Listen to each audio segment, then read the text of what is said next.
आहान, कल तुम इस प्लाजा बार में कैसे आ गए थे? तुम वहां क्या कर रहे थे? शनाया ने आहान से सवाल करते हुए कहा। जैसे ही आहान ने अपने वाइफ की ये बात सुनी, वो दंग रह गया। मगर फिर आहान ने शनाया की तरफ देखकर न्यूट्रल अंदाज में कहा, वो ऑफिस में एक कलीग की शादी होने वाली है, तो उसने पार्टी देने को कहा था।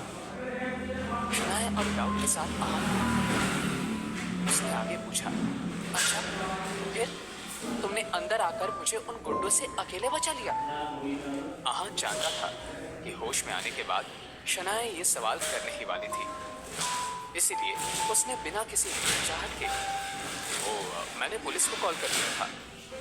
पुलिस के बारे में सुनकर शनाया को आहान पर यकीन हो गया और वो किचन से बाहर चली गई। आखिरकार आहान की जान में जान आई। उसने राहत की सांस ली और वापस से दाल को तड़का देने लगा। आहान ने सोचा ही था कि मुसीबत कि तभी शनाया वापस किचन में आ गई और आहान से सवाल करते हुए बोली, आहान, वैसे तुम्हारे ऑफिस में काम करने वाले लड़कों ने तुम्हें प्लाजा बार जैसी जगह पर पार्टी दी, और वो इतना खर्चा कैसे कर सकता है? शनाया बहुत स्मार्ट थी और जितने आहान की सैलरी थी उसे 5-10 हजार ज्यादा खर्चा प्लाजा बार जैसी जगह पर एक वक्त के खाने और ड्रिंक्स का होता था। इसलिए शनाया का सवाल लॉजिकल था। आहान ने एक गहरी सांस ली और नॉर्मल होने का प्रिटेंड करते हुए बोला, जी सही है, इतना खर्चा तो हम भी नहीं कर सकते। शनाया जानती थी, इसलिए वो अब सवालिया नजरों से आहान की तरफ देखने लगी। आहान ने कुछ सोचा और कहा, वो हमें ऑफिस की तरफ से वाउचर्स मिले थे, इसलिए हम वहां गए थे।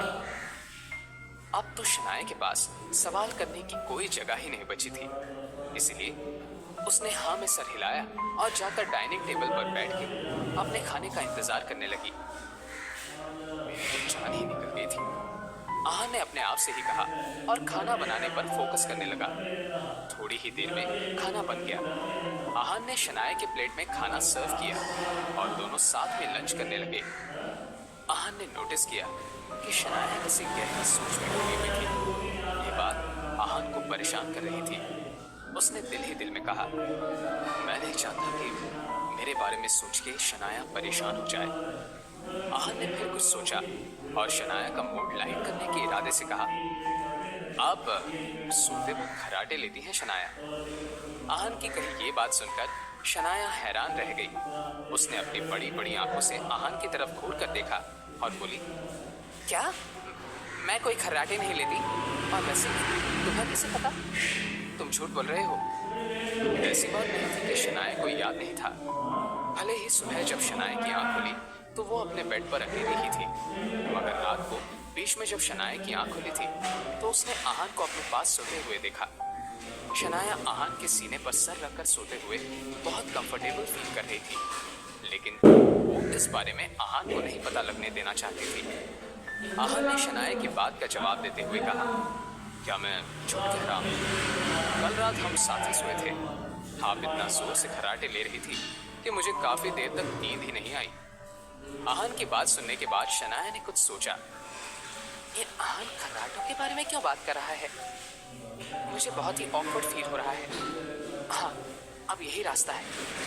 शनाया ने मन ही मन में कुछ सोचा और आहान की तरफ गुस्से से देखकर बोली, क्या? कल रात तुम मेरे साथ सोए थे? जैसे ही ये बात बाहर आई, आहान की बोलती बंद हो गई।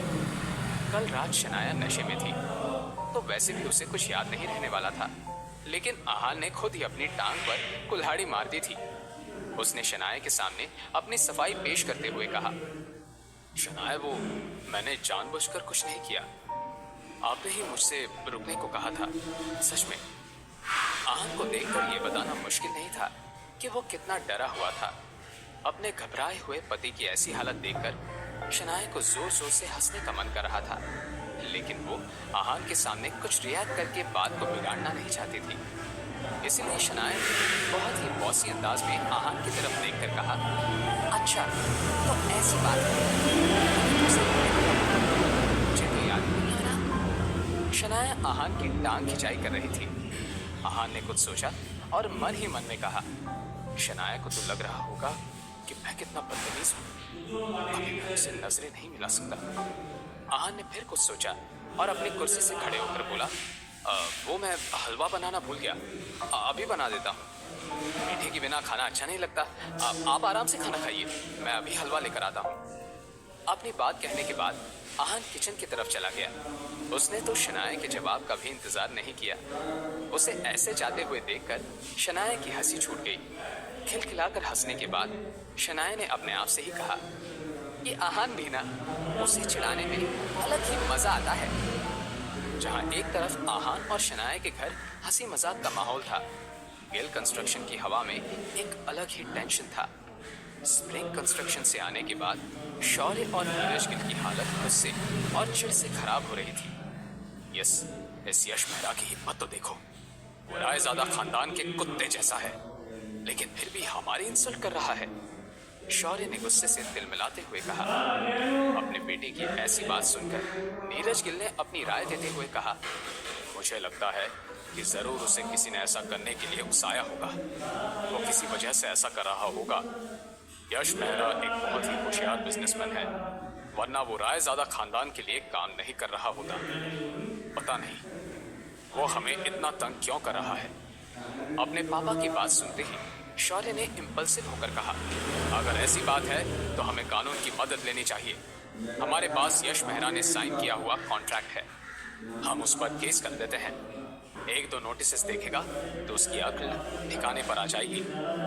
शौर्य की बात सुनकर नीरज गिल डिसएग्री होते हुए बोले, बेवकूफी मत करो शौर्य, क्या तुम सच में रायज़ादा खानदान के खिलाफ जाना चाहते हो? जिस कोर्ट में तुम ये केस करोगे ना, उस पूरे के पूरे कोर्ट को खरीदने की ताकत रखते हैं रायज़ादा। क्या एक प्यादे के लिए तुम राजा से दुश्मनी बोल लेना चाहते हो? अपने पापा की कही ये बात सुनकर शौर्य का सारा गुस्सा रह गया। उसने ये सोचा, अगर उसने मुझसे ऐसा कोई कदम उठाया तो रायज़ादा खानदान उसे ऐसा गायब करेगा कि कोई भी उसे ढूंढ नहीं पाएगा। ये ख्याल ही शौर्य को डराने के लिए काफी था। शौर्य ने फिर नीरज गिल की तरफ देखकर कहा, पापा अब हम क्या करें? नीरज गिल खुद इस मैटर को लेकर परेशान थे, इसलिए उन्होंने शौर्य से कहा, पता नहीं, चलो पापा ऑफिस में आ गए होंगे, उनसे ही पूछते हैं। शौर्य ने अपने पापा की बात पर हामी भर दी और इस सब के लिए शनाया को जिम्मेदार ठहराते हुए बोले, यह सब शनाया की साजिश होगी। जरूर अपने पर्सनल रिलेशंस का इस्तेमाल करके शनाया ने यश मेहरा को हमारे खिलाफ भड़काया होगा। अब दादाजी बता सकते हैं कि इस मुसीबत से कैसे निपटना है। अब दोनों बाप बेटे की जोड़ी के पास अब ये एक ही रास्ता बचा था, बाकी और दोनों कर भी क्या सकते थे। इसलिए शौर्य और नीरज गिल आनंद गिल के ऑफिस में चले गए। दोनों ने एक एक करके जो कुछ भी हुआ उसके बारे में आनंद गिल को बता दिया। पूरी बात सुनने के बाद आनंद गिल के चेहरे का रंग काला पड़ गया। शौर्य ने फिर फ्रस्ट्रेटेड होते हुए अपने दादाजी से कहा, दादाजी ये सब जरूर उस शनाया का किया धरा है। आपके फैसले से नाराज होकर उसने ये सब किया होगा। शौर्य की बात सुनकर आनंद गिल एक गहरी सोच में पड़ गए। इस बारे में सोचते हुए उन्होंने मन ही मन में कहा, शनाया ऐसा नहीं कर सकती। बदला लेने की नीयत शनाया की नहीं है। यश मेहरा जैसा कामयाब बिजनेसमैन सिर्फ किसी लड़की के लिए अपना काम और करियर खतरे में नहीं डाल सकता। लेकिन पता नहीं क्यों मुझे उस निकम में घर जमाई पर शक हो रहा है। जैसे ही ये ख्याल आनंद के दिमाग में आया, उन्होंने तुरंत अपने आप को समझाते हुए कहा, नहीं, ऐसा कैसे हो सकता है? अगर सच में उस आहान में इतनी होशियारी होती तो वो मेरे घर में क्या कर रहा होता? आज सुबह से ही आनंद गिल को आहान के बारे में तरह तरह के ख्याल आ रहे थे। कई सारी पॉसिबिलिटीज भी थी, मगर फिर भी कुछ लॉजिकल नहीं लग रहा था। आनंद गिल ने आहान के ख्याल को इग्नोर कर दिया। स्प्रिंग कॉर्पोरेशन की डील गिल कंस्ट्रक्शन के लिए बहुत ज्यादा जरूरी थी। इसे किसी भी तरह से खोना आनंद गिल को बहुत बड़ा नुकसान कर सकता था। इसीलिए किसी नतीजे पर पहुंचने के बाद उन्होंने शौर्य की तरफ देखकर कहा, शौर्य अब बस एक ही रास्ता बचा है। अपने दादाजी की बात सुनकर शौर्य के चेहरे का रंग उड़ गया। उसने घबराते हुए आनंद गिल से सवाल किया, आपकी बात का मतलब है कि? शौर्य आगे कुछ कह नहीं पाया। ऐसा कैसे हो सकता है? शौर्य की बात को पूरा करते हुए आनंद गिल ने कहा, जाओ जाकर शनाया से माफी मांगो और उसे कैसे भी करके मनाओ। जो भी कहो, कल शनाया को कंपनी में वापस लौटना ही होगा। ऐसी बात नहीं थी कि आनंद गिल ने चाहकर यह फैसला लिया था। वो खुद भी ऐसा नहीं चाहते थे। बाहर वालों के लिए दिखने में ये शौर्य के मुंह पर पड़ा हुआ थप्पड़ था, लेकिन आनंद गिल भी जानते थे कि यह थप्पड़ असल में उनके मुंह पर पड़ा था। शनाया को परिवार से बेदखल करने का फैसला आनंद गिल का था, शौर्य का नहीं।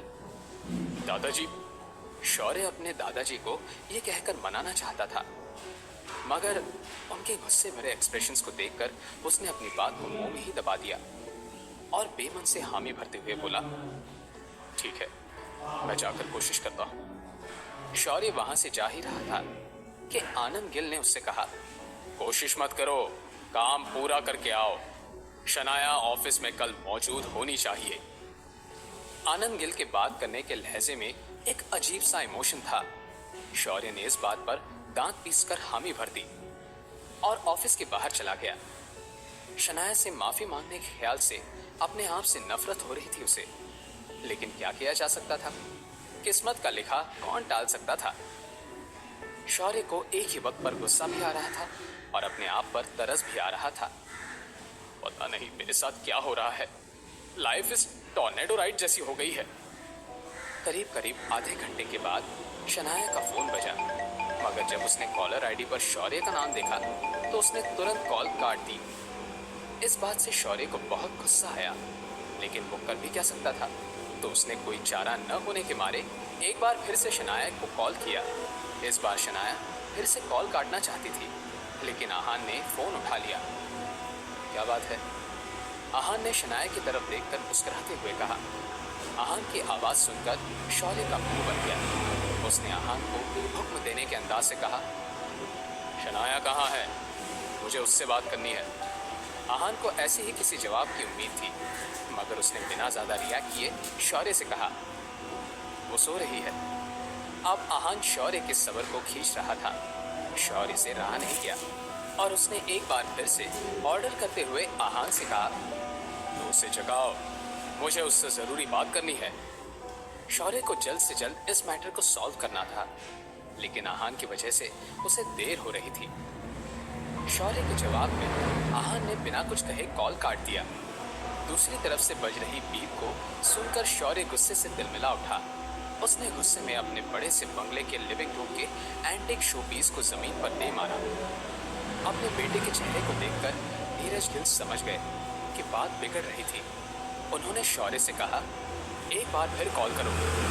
शौर्य ने बेमन से एक बार फिर कॉल किया। फिर से आहान ने ही कॉल उठाया तो शौर्य ने कहा, आहान मेरा दिमाग मत घुमाओ। आहान ने हंसते हुए शौर्य से पूछा, कहो तुम्हें क्या कहना है? मेरे पास ज्यादा वक्त नहीं है। शौर्य के पास दूसरा ऑप्शन नहीं था, तो उसने आहान से कहा, आहान शनाया से कहो कि अगर वो मेरी बात माने और अपनी होशियारी पर लगाम लगाए तो मैं उसे कंपनी में वापस आने का मौका दे सकता हूँ। शौर्य ने अपनी बात इस अंदाज में कही मानो कि कोई चैरिटी कर रहा था। क्या आहान नहीं जानता था कि शौर्य के इतने तड़पने के पीछे क्या वजह थी? आहान खुद इस पूरे गेम का मास्टरमाइंड था। आहान ने शौर्य से सवाल किया, अच्छा तो ऐसी बात है, और अगर शनाया मना कर दे तो? शौर्य को लगा जैसे आहान उसकी बात में आ रहा था, तो उसने बहुत अकड़ के साथ कहा, तो वो कभी भी गिल कंस्ट्रक्शन में लौट नहीं पाएगी। इस बार आहान को अपना गुस्सा रोकना मुश्किल हो रहा था। उसने शौर्य से कुछ कहे बिना ही कॉल काट दिया और इस नंबर को सीधा ब्लैक लिस्ट में डाल दिया। आहान के ऐसा करने के बाद शनाया ने उसकी तरफ देखकर कहा, ये तुमने क्या किया? क्या शनाया आहान से नाराज हो गई थी? अब आहान उसे कैसे मनाएगा? क्या होगा शौर्य और नीरज गिल का अगला कदम? जानने के लिए सुनते रहिए पॉकेट एफएम।